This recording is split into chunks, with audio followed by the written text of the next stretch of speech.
এবার গাজা থেকে ইসরায়েলে রকেট হামলা চালানো হয়েছে। শনিবার গাজার আশেপাশে সতর্কতা জারি করে ইসরায়েলি সেনাবাহিনী। কাতার ভিত্তিক সংবাদ মাধ্যম আল জাজিরা জানিয়েছে, শনিবার গাজা থেকে ইসরায়েলে রকেট হামলা চালানো হয়েছে।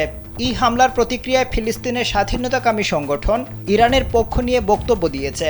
তাদের রাজনৈতিক ব্যুরোর একজন সদস্য বলেছেন, ইরান প্রমাণ করেছে আগ্রাসনের জবাব দিতে জানে এবং কেউ আগ্রাসন চালিয়ে বিনা শাস্তিতে পার পায় না। তিনি আরও বলেন, ইসরায়েলের প্রতিরক্ষা ব্যবস্থা নিয়ে যত উচ্চ ধারণাই থাকুক না কেন, ডজন ডজন ক্ষেপণাস্ত্র ও ড্রোন সফলভাবে ভেতরে প্রবেশ করে লক্ষ্যভেদ করেছে।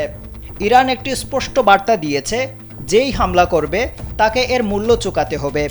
স্যান্ডেলিনা সো, রূপচর্চায় আভিজাত্য।